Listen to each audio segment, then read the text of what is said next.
Peguei minha nora com a boca na botija, ou melhor, com as mãos nas minhas gavetas, remexendo minhas memórias. Sou Marlene, uma viúva de 70 anos que a vida ensinou a costurar tanto linhas quanto as intenções das pessoas. Mas o que ela não imaginava é que minha paciência para um alinhavo torto é bem curta. Aquele dia tinha um cheiro de bolo de laranja e de traição no ar. Embora a segunda parte eu só tenha descoberto mais tarde. Amanhã em minha casa é um ritual sagrado. O sol bate na janela da cozinha, esquenta o piso de ladrilho e me encontra ali, com meu café e meu silêncio. Meu filho, Roberto, e minha nora, Silvia, estavam passando uns dias comigo. A desculpa era a saudade, mas eu já passei da idade de acreditar em Papai Noel. Desde que meu Cláudio se foi, há 3 anos, a preocupação deles com o meu bem-estar aumentou na mesma proporção que as contas deles. Eu moro na mesma casa há 40 anos. Uma casa simples, de vila, com um jardim nos fundos onde converso com minhas roseiras. Cada porta rangendo, cada mancha na parede é uma página da minha história. É o lugar onde criei meu filho com o suor do meu trabalho como costureira de bairro, muitas vezes virando à noite para entregar uma encomenda e garantir que nada lhe faltasse. Depois do almoço, Roberto precisou sair para resolver umas coisas, uma frase que sempre significava que ele ia encontrar os amigos. Eu, sentindo o peso da idade nas costas, decidi me deitar um pouco. O barulho da rua entrava abafado pela janela e eu adormeci. O que me acordou não foi um som, mas a ausência dele. A casa ficou quieta demais. Abri os olhos e apurei os ouvidos. Nada. Levantei-me com o cuidado de uma gata, o chão de taco mal sentindo meus pés. A porta do meu quarto, que eu sempre deixo só encostada, estava fechada. Um arrepio percorreu minha espinha. Fui me aproximando sem fazer barulho, e então ouvi. O som inconfundível de papéis sendo manuseados, um farfalhar seco e nervoso. E vinha da minha penteadeira. A penteadeira que foi da minha mãe, onde guardo minhas poucas joias, alguns perfumes e na última gaveta, sob um fundo falso que aprendi a fazer com meu pai marceneiro, a pasta com todos os documentos importantes da minha vida. Girei a maçaneta devagar e abri uma fresta. A cena que vi fez meu sangue ferver e gelar ao mesmo tempo. Silvia estava lá, de costas para mim, sentada no meu banquinho de veludo, com a gaveta de documentos escancarada. Ela não estava arrumando, estava caçando. As mãos dela, com unhas vermelhas e bem feitas, passavam pelos envelopes com uma avidez que me deu náuseas. Ela lia os cabeçalhos, abria um, descartava, pegava outro. A busca era metódica, fria.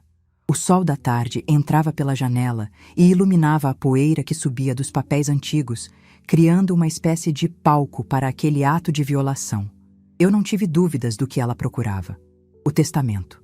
O documento que diria o destino da única coisa de valor que eu possuía. Aquela casa. Fiquei ali, parada, observando a caçadora de heranças em ação. Cada papel que ela tocava era uma profanação. Cada segundo que ela passava ali era uma facada na confiança que eu, tolamente, havia depositado nela. A mulher que meu filho amava, a quem eu abri as portas da minha casa e do meu coração, estava ali, medindo o valor da minha vida em metros quadrados. A dor foi aguda, mas logo deu lugar a uma raiva fria, cortante. Uma raiva que não gritava, mas que calculava. Respirei fundo, buscando no fundo da alma a serenidade de uma costureira prestes a passar a linha na agulha mais difícil. Forcei minha voz a sair num tom casual, quase entediado. Procurando alguma coisa, Silvia? Ela deu um salto tão violento que a pasta de documentos caiu no chão, espalhando papéis por toda parte. Virou-se para mim e o rosto dela era uma tela de pânico puro. Os olhos arregalados, a boca entreaberta, a palidez de quem foi pego em flagrante. Marlene, sogra, Ela se atrapalhou, tentando juntar os papéis do chão, mas as mãos tremiam tanto que ela mais os espalhava. Eu estava só, dando uma olhada. A senhora tem tanta coisa antiga, é quase um museu. Fiquei curiosa. Só estou organizando, sogra. A frase, dita em meio ao caos de papéis no chão, foi o insulto final à minha inteligência. Meus olhos encontraram os dela. Ela não sustentou. Olhou para as próprias mãos, para a bagunça no chão, para a poeira dançando na luz do sol. Naquele instante, a Marlene boazinha, a sogra que fazia bolo e remendava as roupas do filho, deu seu último suspiro. E no lugar dela, nasceu uma estrategista. Eu poderia ter gritado, a expulsado da minha casa, ligado para o meu filho e contado tudo. Mas onde estaria a arte nisso? Seria um escândalo barulhento, vulgar. E eu, que trabalhei a vida inteira com a elegância dos tecidos, com a precisão dos cortes, aprendi que a verdadeira maestria está na sutileza. A minha resposta a ela não seria um rasgo no tecido, mas uma costura invisível, que ela só sentiria quando já estivesse apertada demais, sem poder se mover. Então, eu sorri. Um sorriso calmo, que não chegava aos meus olhos. Curiosidade, man? É bom ser curiosa, mas essa poeira faz mal para a minha renite. Deixe essa bagunça aí, depois eu arrumo. Aproximei-me dela, que continuava agachada, paralisada. Levante-se, menina, sua cara está amassada. Vamos tomar um café, que essa tarde está me dando sono. Ela se levantou, cambaleante, e me seguiu para a cozinha como um cordeirinho. A obediência dela era a prova da sua culpa. Enquanto eu coava o café, o aroma enchendo a casa, eu a observava. Ela se sentou à mesa e pegou o celular, mas seus dedos não digitavam nada. Ela apenas olhava para a tela preta, o reflexo do seu rosto assustado devolvendo seu olhar. Ela achava que tinha escapado. Mal sabia ela que tinha acabado de entrar, por vontade própria, na minha teia. Naquela noite, eu não consegui dormir. A imagem dela remexendo minhas coisas não saía da minha cabeça. Não era só pela casa, pelo dinheiro, era pelo desrespeito. Era a sensação de ser vista como um objeto, uma coisa velha que estava ocupando espaço, atrapalhando os planos dos mais jovens. Era a anulação de toda a minha história, de toda a minha luta. Aquele sentimento de indignação, em vez de me enfraquecer, acendeu uma chama que eu não sentia há anos. A chama da mulher que criou um filho sozinha, que enfrentou clientes caloteiros, que aprendeu a ser firme sem nunca levantar a voz. Levantei-me na madrugada e fui até a minha antiga máquina de costura, uma Singer preta e dourada que era o meu altar. Sentei-me em frente a ela, no silêncio da casa adormecida. O plano começou a se formar na minha cabeça, ponto por ponto, como o início de uma bela peça de roupa. Silvia estava interessada no meu testamento? Ela queria uma revelação sobre o meu futuro? Pois eu lhe daria uma. Mas seria nos meus termos, no meu tempo, e com um corte que ela jamais esperaria. Peguei um dos meus melhores tecidos, um linho puro, cor de marfim. Cortei um retângulo perfeito. Fui até a gaveta violada e peguei a pasta de documentos. Tirei de lá o meu testamento antigo e o coloquei de lado. Em seu lugar, coloquei uma única folha de papel em branco. Depois, peguei a pasta e a envolvi com o linho, como se estivesse embrulhando um presente precioso. Com linha dourada, comecei a alinhavar as bordas do tecido, criando uma espécie de envelope de pano.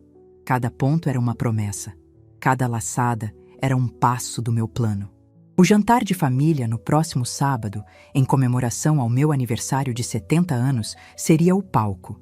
Todos estariam lá. Primos, tios, amigos. E ela, a estrela involuntária da minha peça. Ela queria tanto saber o que o futuro lhe reservava. Eu iria mostrar a ela. Iria mostrar a todos que uma costureira velha não serve apenas para remendar furos. Às vezes, ela é quem desenha o molde, corta o tecido e costura, com uma linha invisível, o destino de todos ao seu redor. Quando o dia amanheceu, o envelope de linho estava pronto, repousando sobre a minha máquina de costura. Era uma peça de arte, delicada e elegante. Mas dentro dela não havia promessa de riqueza. Havia o silêncio de uma folha em branco e o peso de uma armadilha que estava prestes a ser armada.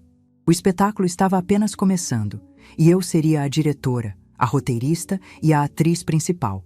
A manhã seguinte raiou com uma falsidade que eu podia sentir nos ossos. O sol entrava pela janela como se nada tivesse acontecido, mas a atmosfera na minha cozinha estava pesada, viciada. Silvia preparava o café com uma agilidade e uma doçura que não eram dela. Cada bom dia, sogrinha. Cada oferta de uma xícara era uma pincelada a mais na pintura mal feita da sua inocência. Ela falava sem parar, sobre o tempo, sobre a novela, sobre qualquer banalidade que pudesse preencher o silêncio culpado que ela mesma havia criado. A senhora dormiu bem? Parecia tão cansada ontem, ela disse, colocando a garrafa térmica na mesa. Tive um sono agitado, minha filha. Muitas memórias vindo à tona, respondi, observando-a por cima da borda da minha xícara. Quando a gente chega a uma certa idade, o passado resolve fazer visitas sem ser convidado. E às vezes ele nos mostra coisas que a gente não queria ver. Ela engoliu em seco. A menção ao passado a atingiu. Meu filho, Roberto, entrou na cozinha bocejando, completamente alheio à corrente elétrica que passava entre a mãe e a esposa. Ele me deu um beijo na testa e reclamou do trabalho, da conta de luz, do time que perdeu. E, no meio de suas queixas, ele sem querer me deu a primeira peça do meu quebra-cabeça. Mãe, a gente vai precisar voltar para casa na segunda-feira, tudo bem? A fatura do cartão da Silvia chegou e é quase um susto. Precisamos colocar as contas em ordem. Silvia fuzilou o marido com os olhos, um olhar rápido e venenoso que ele não viu, mas eu pesquei no ar. Então era isso. Desespero financeiro. A pressa dela não era apenas ganância, era o pânico de quem está se afogando em dívidas. Isso não a inocentava de forma alguma. Apenas tornava seu ato ainda mais mesquinho.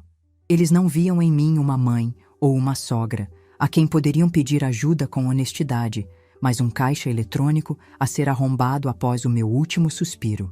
Passei os dias seguintes como uma aranha no canto da teia, imóvel, apenas observando. Notava os cochichos entre os dois quando achavam que eu não estava ouvindo. Percebi o jeito que os olhos de Silvia percorriam meus poucos móveis de madeira maciça, calculando, avaliando. Ela era uma leitora de etiquetas de preço, incapaz de enxergar o valor real de qualquer coisa. E era exatamente essa a sua fraqueza. Ela só enxergava o valor monetário óbvio, o valor da casa. O meu verdadeiro tesouro para ela era completamente invisível. Na quinta-feira, anunciei que precisava de ajuda para descer umas caixas do meu antigo ateliê, que hoje é um quartinho de guardados. Roberto, preciso pegar umas coisas para a minha festa, uns retalhos, umas linhas especiais. Silvia imediatamente se ofereceu. Eu ajudo, sogra. Adoro ver suas coisas de costura.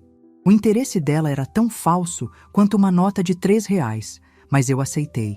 Era a oportunidade perfeita. O ateliê era meu santuário. O cheiro de tecido, óleo de máquina e pó de giz ainda pairava no ar. As paredes eram forradas de prateleiras com caixas de retalhos, carretéis de linha e recortes de revistas de moda dos anos 70 e 80. É tanta coisa, sogra. Por que a senhora guarda tudo isso? Ela perguntou, com um tom de enfado. Porque cada retalho conta uma história, minha querida. E eu nunca jogo histórias fora, respondi, apontando para um grande baú de vime no canto. É aquele ali que eu quero. Roberto desceu o baú, que era pesado, e soltou uma nuvem de poeira. Silvia torceu o nariz. Dentro dele, protegidos por papel de seda, estavam os meus maiores feitos. Não eram vestidos comuns. Eram peças que eu chamo de minhas joias. Vestidos de noiva com rendas que levei meses para bordar. Casacos de festa com cortes que eu mesma criei, inspirados nos grandes mestres. Silvia olhava tudo com um tédio polido, como quem olha um álbum de fotos de uma família desconhecida. Então, minhas mãos encontraram o que eu procurava. Uma caixa chata, de papelão grosso, amarrada com uma fita de cetim azul. Abria com cuidado. Dentro, havia uma única peça, dobrada com esmero e envolta em mais papel de seda. Era um vestido de organza de seda pura, cor de pêssego, com minúsculas pérolas bordadas à mão na gola e nos punhos. Que vestido antigo, disse Silvia, sem o menor interesse. Eu sorri. Antigo, sim, mas não é qualquer vestido. Tirei de dentro da caixa uma fotografia em preto e branco, já um pouco amarelada. A foto mostrava uma mulher jovem, rindo, em uma festa. Ela usava aquele exato vestido. A mulher era linda, com um olhar magnético. Você sabe quem é essa, Silvia? Ela pegou a foto. Não. Alguma parente? O nome dela é Lélia Bastos. Hoje, ela é uma das maiores artistas plásticas do Brasil. As telas dela valem milhões. Mas nessa foto, em 1978, ela era apenas a filha de um verdureiro que ia se casar com um pintor que ninguém conhecia. E ela não tinha dinheiro para um vestido de festa. Então, eu fiz este para ela, de presente. Os olhos de Silvia passaram do vestido para a foto e pela primeira vez vi um brilho de algo que não era tédio, era o brilho do cifrão. Essa é a Lélia Bastos? A famosa? A própria, confirmei. O marido dela, o pintor desconhecido, tirou esta foto. Anos depois, a foto ficou famosa. Saiu em livros de arte como um dos primeiros registros do olhar magnético da musa que inspirou toda a sua obra. E o vestido? Bem, o vestido virou uma pequena lenda entre os colecionadores de arte e moda. Já me ofereceram um bom dinheiro por ele, mas eu nunca tive coragem de vender. Aquele vestido não era apenas um pedaço de pano, era o meu poder redescoberto. Era a prova material de que meu talento, minha arte, tinha um valor que Silvia, com sua mente de calculadora, jamais poderia ter imaginado. Meu legado não estava apenas nos tijolos desta casa. Estava nas minhas mãos, na minha criatividade, na minha história. Enquanto eu guardava o vestido de volta na caixa, minha mente trabalhava. Lembrei-me de quantos anos fui subestimada. Para muitos no bairro, eu era a costureirinha, um termo que sempre me pareceu depreciativo. Para meu próprio filho, apesar de todo o amor, meu trabalho era algo doméstico, uma habilidade manual, não uma carreira ou uma forma de arte. Ele se orgulhava do diploma de engenheiro dele, mas nunca entendeu que a precisão que eu usava para cortar um viés em um tecido de seda era tão complexa quanto um cálculo estrutural. Meu falecido Cláudio era o único que via. Marlene, você não costura roupas, você costura sonhos, ele me dizia. Essa subestimação, que antes me entristecia, agora se tornava minha melhor arma. Silvia me via como uma velhinha que fazia bainhas e pregava botões. Ela era incapaz de conceber que essa mesma velhinha tinha em seu poder uma peça de valor artístico e histórico. E essa miopia dela seria a sua perdição. Nos dias seguintes, mergulhei nos preparativos para a minha festa de aniversário. Por fora, eu era a imagem da avó dedicada. Passava horas na cozinha, preparando os salgadinhos, a massa do bolo, o doce de abóbora com coco. O cheiro de cravo e canela se misturava ao cheiro de tecido no ar. Mas enquanto minhas mãos sovavam a massa, minha mente desenhava o molde do meu plano. Cada passo era uma etapa da confecção. Primeiro, o corte do tecido, a escolha do momento exato para agir. Seria na hora do bolo, quando a atenção de todos estivesse em mim. Depois, o alinhavo, as palavras que eu usaria, as frases de duplo sentido, as pausas dramáticas. Tudo costurado para criar um suspense crescente. A costura principal, a revelação. Mas não a revelação da traição dela. Isso seria grosseiro. A revelação do meu verdadeiro valor, da minha verdadeira história, de uma forma que a fizesse se sentir minúscula, ignorante. E por fim, o arremate, o golpe final, que a deixaria presa na sua própria ganância, sem poder escapar. Silvia me via na cozinha e relaxava. Para ela, eu tinha voltado a ser a sogra inofensiva. Ela até tentava me ajudar, com uma simpatia forçada, perguntando se a massa do pãozinho precisava de mais sova. Está no ponto, querida. O segredo é a paciência. Deixar a massa crescer no tempo dela. Eu respondia, sorrindo. Ela não entendia a metáfora. Na véspera da festa, com tudo quase pronto, eu executei a parte final do meu plano. Fui até o telefone e disquei um número que não usava há anos. Era de uma antiga cliente e amiga, a dona Esther, dona da mais tradicional loja de tecidos da cidade, uma mulher que entendia de qualidade e de história. Esther, minha amiga, quanto tempo? Preciso de um favor seu no meu aniversário amanhã, eu disse. Expliquei o que queria, um pedido simples, mas com um propósito oculto. Ela, uma mulher inteligente e que me conhecia bem, percebeu que havia algo por trás, mas concordou sem fazer perguntas. Considere feito, Marlene, e feliz aniversário! Desliguei o telefone e olhei para o envelope de linho que eu havia guardado em cima da minha máquina de costura. Dentro dele, a folha em branco parecia rir da ganância da minha nora. O palco estava quase pronto. Os convidados estavam a caminho, e a peça, uma tragédia disfarçada de festa de aniversário, estava prestes a começar. A armadilha estava pronta. Faltava apenas a linha final, o arremate perfeito que prenderia a borboleta para sempre em minha teia. Minha casa nunca esteve tão cheia. O cheiro do meu pernil assado com alecrim se misturava ao perfume dos convidados, e as risadas ecoavam pela pequena sala, criando uma tapeçaria de sons e de alegria. Recebi cada abraço, cada parabéns, com um sorriso genuíno. Por fora, eu era a aniversariante feliz, a matriarca celebrando seus 70 anos de vida. Mas por dentro, eu era uma general em seu posto de comando, observando o campo de batalha antes da ofensiva. Meu exército era a minha calma. Minha arma era o tempo. O meu primeiro movimento estratégico foi sutil, quase invisível. No centro da mesa de doces, ao lado do bolo de 3 andares que minhas sobrinhas trouxeram, posicionei o envelope de linho. Ele não estava deitado, mas em pé, escorado em um pequeno cavalete de mesa que eu usava para expor fotos. Bordado com fios dourados, sob a luz da sala, ele brilhava discretamente. Uma peça de arte em meio aos brigadeiros e beijinhos. Não era um objeto de ameaça, mas de curiosidade. Plantei-o ali como quem planta uma flor rara em um jardim, sabendo que os olhos certos seriam irresistivelmente atraídos por ela. E assim foi. Sílvia, que circulava pela sala com uma taça de espumante na mão, fingindo ser a anfitriã auxiliar perfeita, viu o envelope. Seus passos vacilaram. Ela parou, disfarçou, pegou um brigadeiro e então se aproximou da mesa, como quem admira o bolo. Os olhos dela, no entanto, estavam fixos no meu trabalho. Eu a observei de longe, do outro lado da sala, enquanto conversava com um primo. Vi a testa dela se franzir em confusão. Ela se aproximou, quase tocou o tecido, mas se conteve. Mais tarde, quando eu passava pela mesa para pegar um copo d'água, ela me interceptou. "Sogra, que coisa mais linda!" disse, apontando para o envelope. A voz dela era um veludo falso. "É algum presente que a senhora ganhou?"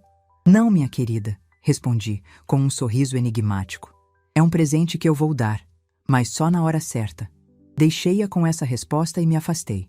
A confusão no rosto dela era deliciosa. Um presente? Para quem? E o que havia dentro? A mente dela, que só funciona na base do cálculo material, devia estar a 1000 por hora. Ela provavelmente imaginava que ali dentro estavam os documentos da casa, um presente antecipado para o filho. A isca havia sido lançada, e a ganância dela a fez morder com força. Durante a hora seguinte, notei que ela não tirava os olhos do envelope. Ele se tornou o centro do universo dela, um sol dourado de cobiça em torno do qual ela orbitava nervosamente. Roberto, meu filho, passou pela mesa, olhou e disse: "Bonito, mãe, a senhora ainda tem mão cheia para costura." E foi pegar mais cerveja. Para ele, era só mais um dos meus trabalhinhos manuais. A diferença de percepção entre os dois era o abismo onde eu construiria a minha ponte. A segunda fase do meu plano chegou pontualmente às 8 da noite, na figura de Dona Esther. Uma senhora elegante, com seus cabelos brancos presos em um coque impecável e um olhar que entendia de qualidade a quilômetros de distância. Fiz questão de recebê-la com um alarde discreto. "Família, quero apresentar uma pessoa muito especial. Esta é a Dona Esther, a maior autoridade em tecidos e alta costura da nossa cidade, uma amiga de uma vida inteira." Apresentei-a a todos, mas fiz uma pausa maior em Sílvia e Roberto. "Esther, esta é minha nora, Sílvia." Sílvia forçou seu sorriso mais charmoso. "Prazer, Dona Esther. A Marlene fala muito da senhora." Era mentira. Eu nunca a mencionava, mas ela precisava se mostrar íntima. Dona Esther, com sua experiência de vida, apenas a mediu com os olhos, polida, mas reservada. Coloquei uma especialista no júri, uma testemunha cujo veredito seria inquestionável. Com o passar da festa, comecei a tecer a minha narrativa. Puxava uma cadeira ao lado de um grupo de sobrinhos, mostrava uma foto antiga e contava a história por trás da roupa que eu usava. "Este vestido aqui", eu dizia, "fiz com 1 metro de cetim que comprei com meu primeiro salário. O corte era enviesado, dificílimo de fazer. Mas quando a gente ama o ofício, o desafio vira prazer." Eu não falava de costura como um trabalho, mas como uma paixão, uma arte. Falava de como um bom tecido tem memória, de como um corte perfeito pode mudar a postura de uma pessoa. Eu estava, sutilmente, educando a minha audiência. Estava ensinando a eles a diferença entre preço e valor. Silvia ouvia de longe, entediada. Para ela, era só conversa de velha. Ela queria a hora do bolo, a hora do presente. A impaciência dela era a minha aliada. Então, chegou o momento pivotal, a hora de tirar a peça principal do baú. Pedi licença, fui até o meu antigo ateliê e voltei com a caixa de papelão azul amarrada com a fita de cetim. Todos os olhos se voltaram para mim. Falando em histórias e em peças especiais, comecei, colocando a caixa sobre a mesa de centro da sala.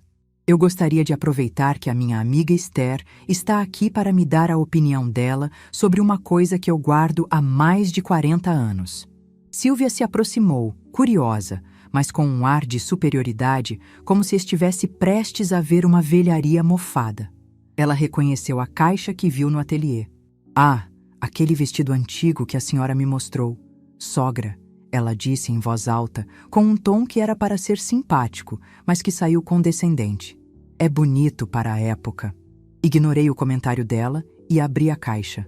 Com o cuidado de quem manuseia uma relíquia, tirei o vestido de organza cor de pêssego e o ergui. A luz da sala fez as pequenas pérolas bordadas brilharem.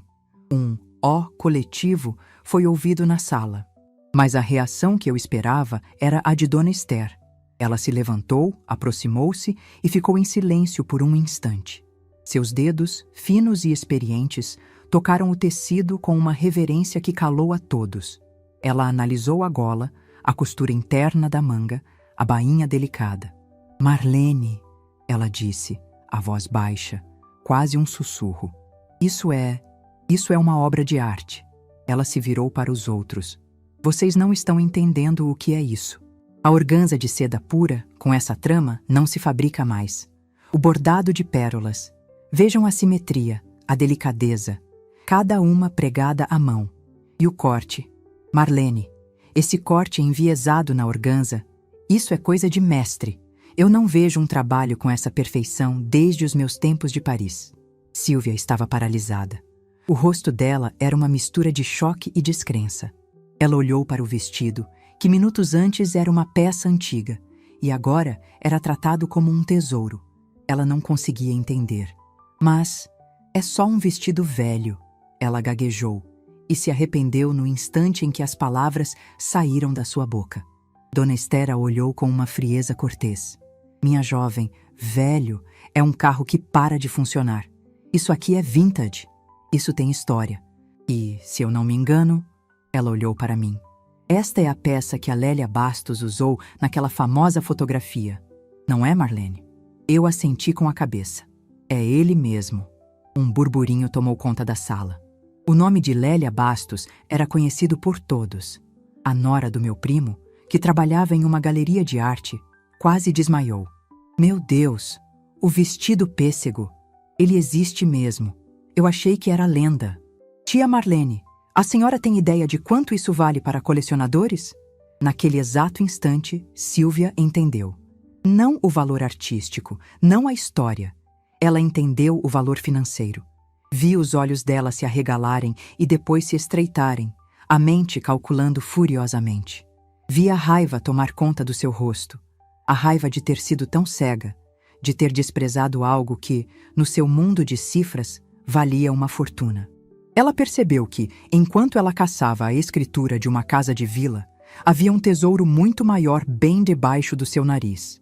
E ela o tinha chamado de velho. Ela finalmente entendeu que eu não era a velhinha boba que ela pensava. Ela estava em uma armadilha, e as paredes haviam acabado de se fechar. Este era o momento do confronto indireto. Com todos os olhares sobre mim, cheios de uma admiração renovada, caminhei até a mesa do bolo. Peguei o meu envelope de linho. A sala ficou em silêncio novamente. Essa noite, comecei, a voz firme e emocionada, me fez pensar muito sobre legado, o que a gente deixa para trás. e por muitos anos eu achei que o meu único legado era esta casa, o fruto do meu trabalho braçal. Meu olhar passou por Roberto e pousou em Sílvia por um segundo. Mas hoje eu vejo que meu verdadeiro legado é a minha arte. É o conhecimento que está nas minhas mãos. É a minha história, costurada em peças como o vestido que vocês acabaram de ver. Ergui o envelope de linho. E é por isso que eu tomei uma decisão. Este envelope, fiz uma pausa. Contém a formalização de um desejo meu. Conversei com a dona Esther e com o pessoal do Museu da Moda da nossa cidade. Eu decidi doar todo o meu acervo de peças especiais, incluindo o vestido de Lélia Bastos, para o museu. O choque foi geral. Sílvia cambaleou para trás, como se tivesse levado um soco. A cor sumiu do seu rosto. Ela estava vendo um patrimônio que ela acabara de descobrir se esvair por entre seus dedos publicamente. Meu legado não vai ficar guardado em um baú empoeirado, esperando virar trapo ou ser vendido a qualquer preço por quem não entende o seu valor. Continuei. E desta vez olhei diretamente para ela. Meu legado vai ser preservado. Vai contar a minha história e a história da moda do nosso tempo. Vai ser apreciado, estudado, vai pertencer a todos. Abri o envelope de linho e tirei de dentro a folha de papel em branco. Ninguém entendeu o gesto. Mostrei a folha para todos. Esta folha em branco simboliza o futuro. A escritura dessa doação será assinada amanhã. O meu passado agora tem um destino. E o meu futuro está aqui, em branco, para que eu, e somente eu, decida como preenchê-lo. O aplauso que se seguiu foi caloroso. Eram aplausos para a minha generosidade, para a minha história. Mas para mim, era a trilha sonora da minha vitória. Olhei para Sílvia, encolhida em um canto da sala, o rosto uma máscara de fúria e derrota. Eu não precisei gritar, não precisei acusá-la de nada. Eu apenas cortei o fio de esperança gananciosa que ela usava para se segurar, e a vi despencar em silêncio. A festa terminou de uma forma estranha. Os aplausos para a minha doação morreram lentamente, dando lugar a um burburinho de despedidas constrangidas. Ninguém sabia exatamente como agir. Os convidados me olhavam com uma admiração que beirava o espanto, como se eu tivesse me transformado na frente deles. Lançavam olhares de relance para Sílvia, encolhida em um sofá no canto da sala, e para o meu filho, Roberto, que parecia um fantasma no meio da sua própria casa, pálido e perdido. As despedidas foram rápidas. As pessoas me abraçavam, sussurravam parabéns pela sua coragem e saíam na ponta dos pés, como se estivessem deixando a cena de um acidente. Sílvia e Roberto foram os últimos a ir. Não houve a cantoria para recolher os pratos, nem as risadas na cozinha enquanto se guardava o bolo. Sílvia se levantou sem dizer uma palavra, o rosto uma máscara de fúria contida. Ela não me olhou. Pegou sua bolsa e foi em direção à porta. Roberto me olhou, a boca se abrindo e fechando, sem que nenhum som saísse. Ele queria dizer algo, talvez pedir desculpas, talvez pedir uma explicação, mas a vergonha o paralisava. Ele apenas balançou a cabeça e seguiu a esposa.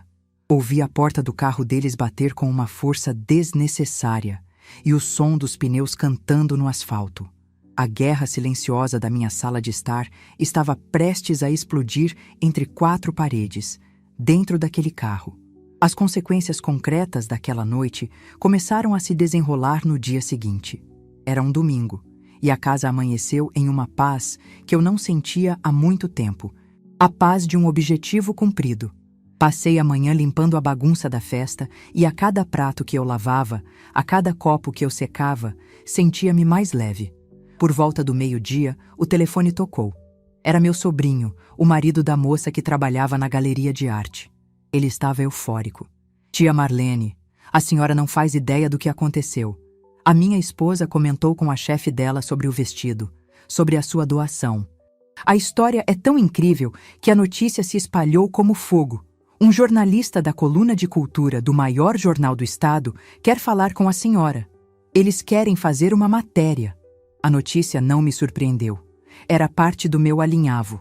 Uma história como aquela, com uma artista famosa, uma costureira anônima e uma peça lendária, era um prato cheio. Aquilo era o começo da transformação da minha imagem. De costureirinha de bairro para artista e guardiã de um tesouro cultural. Era o meu poder se solidificando para além dos muros da minha casa. Enquanto isso, eu podia imaginar o que acontecia na casa do meu filho. A tentativa frustrada de reverter a situação. Eu conhecia Silvia. Ela não era de aceitar a derrota. O choque inicial daria lugar à ação, à manipulação. E o alvo, como sempre, seria a peça mais fraca do tabuleiro, o meu filho. E foi exatamente o que aconteceu. Na segunda-feira à tarde, Roberto apareceu na minha porta. Sozinho. O rosto dele estava abatido e ele parecia não ter dormido. Pedi que entrasse e servi um copo de água com açúcar, como fazia quando ele era menino e caía de bicicleta. Ele se sentou no mesmo sofá onde Silvia se encolheu de raiva 2 dias antes. Mãe, ele começou, a voz baixa, sem conseguir me encarar. Eu preciso conversar com a senhora sobre essa história da doação. Eu me sentei na minha poltrona de balanço em frente a ele. Apenas o olhei, em silêncio, esperando. A Silvia está... Ela está muito abalada. Ele continuou, tropeçando nas palavras. Ela acha que a senhora foi enganada, que essa dona Esther se aproveitou da sua boa-fé, que esse vestido vale muito dinheiro e que a senhora está abrindo mão do seu patrimônio, do nosso futuro. Ele recitava o texto que a esposa tinha escrito para ele, mas a voz dele não tinha convicção. Ele parecia um menino recitando uma poesia que não entendia. O nosso futuro, Roberto? Perguntei, com uma calma que o assustou. Desde quando o fruto do meu trabalho, das minhas noites em claro, virou nosso? Não é isso, mãe. É que doar para um museu? Por que não vender? A gente poderia usar o dinheiro, a senhora poderia fazer uma reforma na casa, viajar. Chegou a hora da revelação completa do meu poder. Inclinei-me para a frente. Roberto, você e sua esposa têm a mesma doença. Vocês só enxergam o dinheiro na mão, o dinheiro rápido, fácil. Vocês não entendem de estratégia, de valorização, de legado. Deixa eu te explicar algumas coisas que a Silvia nunca vai entender. Respirei fundo. Primeiro, você tem ideia de quanto vale aquele vestido? Há 10 anos, um colecionador de Nova York me ofereceu $80.000 por ele. Eu recusei. Hoje, segundo a moça da galeria de arte, ele poderia ser leiloado por mais de R$500 mil. E eu tenho outras peças no meu acervo. Juntas, elas contam uma história que vale muito. Roberto arregalou os olhos. A quantia era muito superior a qualquer coisa que ele pudesse ter imaginado. R$500 mil. O valor da minha casa, talvez mais. Segundo, continuei, sem lhe dar tempo para se recuperar do choque. Um jornalista de um grande jornal vai publicar uma matéria sobre mim, sobre a minha história, a costureira anônima que vestiu a musa. Você entende o que isso significa? Significa que o nome Marlene a Costureira vai se tornar uma marca de excelência. As poucas peças que eu decidir vender no futuro, as menos importantes, vão valer 10 vezes mais. Chama-se agregar valor, meu filho. É um conceito de negócio. O queixo do meu filho caiu. Ele me olhava como se eu fosse uma estranha falando uma língua estrangeira. A mãe dele, que fazia seus uniformes de escola, entendia de marketing, de valor de marca? E terceiro, Roberto, a jogada de mestre, o arremate final, que pessoas como a Silvia, na pressa de pegar o dinheiro e sair correndo, jamais enxergariam. Fiz uma pausa. Ao doar a peça principal do meu acervo para o museu, eu não estou jogando dinheiro fora. O museu, em gratidão, e para garantir a preservação do resto da minha coleção, me ofereceu um contrato. Eles vão catalogar todo o meu trabalho. E a assessoria jurídica e financeira deles vai me ajudar a administrar o valor desse acervo como um ativo. Eles vão criar uma fundação com o meu nome. Uma parte do lucro da venda de peças autorizadas ou da licença de uso das minhas criações será minha para o resto da vida. E eu terei um assento vitalício no conselho de patronos do museu, ao lado de gente muito importante. Eu não perdi dinheiro, Roberto. Eu troquei um vestido guardado numa caixa por uma renda perpétua, por prestígio e por segurança. Eu garanti a minha velhice e a minha imortalidade com uma única e elegante costura. O silêncio que se seguiu foi absoluto. Roberto estava pálido. O choque no rosto dele era total. Ele não via mais a mãe frágil que precisava de cuidados. Ele via uma mulher de negócios, uma estrategista brilhante que o enganou, junto com todos os outros, fazendo-o acreditar que era apenas uma simples costureira. A vergonha tomou conta do rosto dele. A vergonha de ter duvidado de mim. A vergonha de ter se deixado manipular. A vergonha de sua própria cegueira. Mãe, ele sussurrou, a voz quebrada. Me perdoa. Meu Deus, me perdoa. Eu não fazia ideia. A nova dinâmica de poder estava estabelecida. A hierarquia daquela família tinha sido virada de cabeça para baixo. Eu não precisava do meu filho para me proteger. Ele, talvez, precisasse de mim para aprender a viver. Levantei-me e coloquei a mão no ombro dele. Eu te perdoo, meu filho. O amor de mãe perdoa, mas eu não sou mais a sua mãe cega. Eu vejo tudo, e vejo que a ganância da sua esposa quase te levou para um caminho muito feio. Fui até a porta e a abri. Agora você precisa ir para casa e decidir que tipo de homem você quer ser.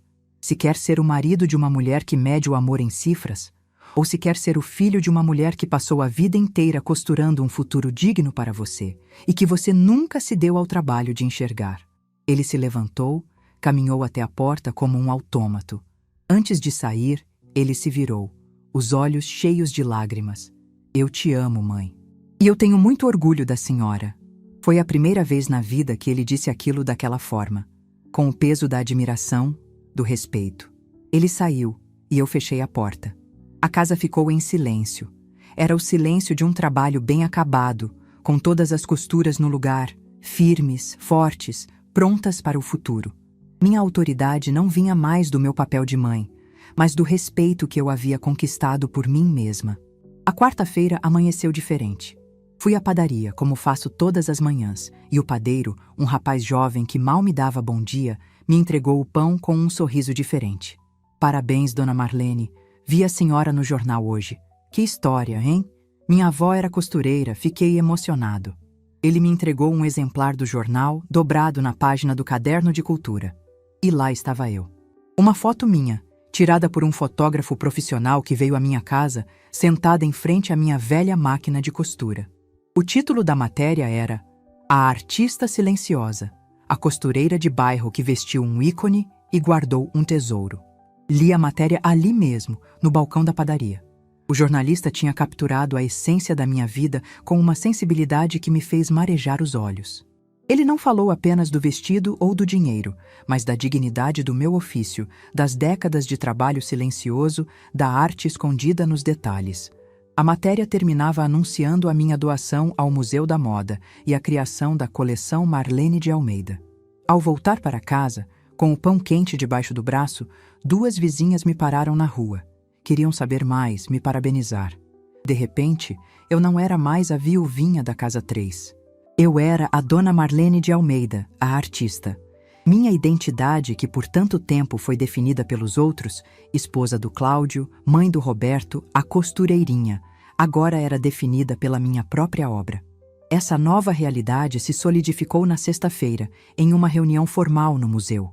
Fui recebida pela diretora, uma mulher imponente que me tratou não com a condescendência que se reserva aos idosos, mas com o respeito que se dedica a um colega. Advogados e curadores se sentaram à mesa comigo. Eles não queriam apenas o meu acervo, queriam a minha história, a minha consultoria.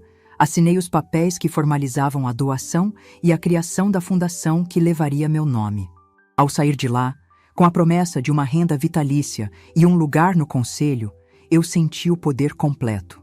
Não o poder do dinheiro, mas o poder da relevância. O poder de ter a minha história validada e a minha arte imortalizada.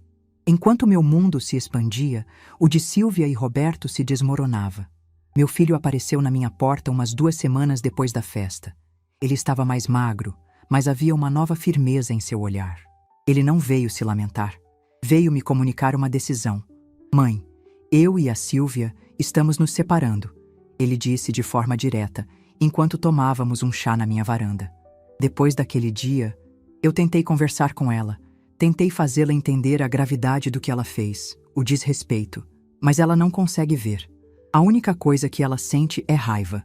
Raiva da senhora por esconder o valor das coisas, raiva de mim por não controlar a própria mãe. Ela disse que eu era um fraco por não ter exigido a venda do vestido. Ele suspirou, um suspiro pesado de quem se livra de um fardo. Eu percebi, mãe, que vivi anos ao lado de uma calculadora. Uma pessoa que só sabe medir o mundo em reais. O amor, o respeito, a família. Para ela, tudo isso era só um meio para um fim. E eu não quero mais viver assim. Não quero que meus filhos cresçam com esses valores. Ele aprendeu a lição. E a lição veio com um preço alto, mas necessário. A liberdade. Sílvia, na sua busca cega por um atalho para a riqueza, acabou perdendo tudo o que realmente importava. Uma família, um marido e, acima de tudo, a própria dignidade. Sua derrota não foi pública, como a minha vitória, mas foi definitiva e silenciosa, como uma peça de roupa que descostura por dentro, até se desfazer por completo. A minha vitória, no entanto, não podia ser egoísta. Com a minha nova posição no museu e a atenção da mídia, portas se abriram. A prefeitura me convidou para desenvolver um projeto social. E eu, que passei a vida inteira costurando para os outros, vi ali a chance de costurar um futuro para a minha comunidade. Criei a Oficina de Talentos da Dona Marlene. 2 vezes por semana, em um salão cedido pelo centro comunitário, eu me reúno com um grupo de mulheres jovens, a maioria desempregada, e ensino a elas a minha arte. Não ensino apenas a pregar um botão ou a fazer uma bainha. Ensino a entender o tecido, a desenhar um molde, a ter a paciência para um bordado delicado. Ensino a elas um ofício, uma forma de ganhar seu próprio dinheiro com dignidade. E no processo, compartilho minhas histórias. Falo sobre Lélia Bastos, sobre o valor de um trabalho bem feito, sobre o respeito por si mesma. O impacto foi imediato. Mulheres que se sentiam invisíveis, hoje são pequenas empreendedoras. Vendem suas criações, sustentam suas famílias.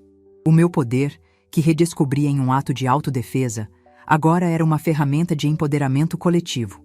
Outro dia, enquanto ensinava uma aluna a fazer um corte enviesado, me peguei pensando em toda essa jornada. Fui até meu ateliê, agora mais arrumado, e peguei a foto do meu Cláudio. Você sempre soube, não é, meu velho? Disse para o retrato. Você sempre disse que minhas mãos valiam ouro, e eu nunca acreditei de verdade. A traição de Sílvia foi como uma tesoura que rasgou o tecido da minha vida pacata. Doeu, mas foi aquele rasgo que me forçou a pegar a agulha e a linha de novo. E em vez de remendar, eu decidi criar uma peça inteiramente nova, mais forte, mais bonita, com as minhas cores, com o meu corte. A dor foi o ponto de partida para a minha maior criação, a minha própria reinvenção. Meu legado agora está seguro. Está nas vitrines do museu, nas páginas de um jornal e, o mais importante, nas mãos habilidosas das minhas alunas. Mas a história não acaba aqui. A vida, afinal, não é uma peça de museu para ser apenas admirada. É um tecido vivo que precisa ser usado, explorado. Hoje, minha mala está pronta, ali no canto da sala. Dentro dela, não há retalhos nem carretéis de linha, mas roupas novas, um guia de viagem e um par de sapatos confortáveis. Meu passaporte, que tirei pela primeira vez aos 70 anos, está sobre a mesa. Dona Esther me espera lá fora, em um táxi. Ela vai me acompanhar na minha primeira grande aventura. Para onde vamos mesmo, Marlene? Ela me perguntou ontem ao telefone rindo. Para Paris, minha amiga. Respondi, sentindo um frio na barriga de pura alegria. Vou finalmente ver de perto os bordados de Lesage e os cortes de Chanel que eu só conhecia pelos livros. Pego minha bolsa, dou uma última olhada na minha casa, agora um lugar de paz e de força. A máquina de costura, silenciosa no canto, parece me dar a sua bênção. Passei uma vida inteira criando beleza para o mundo, a partir do meu pequeno ateliê. Agora, vou descobrir a beleza que o mundo guardou para mim. Minha história não é sobre uma vingança. É sobre o fio da dignidade que todos nós carregamos por dentro.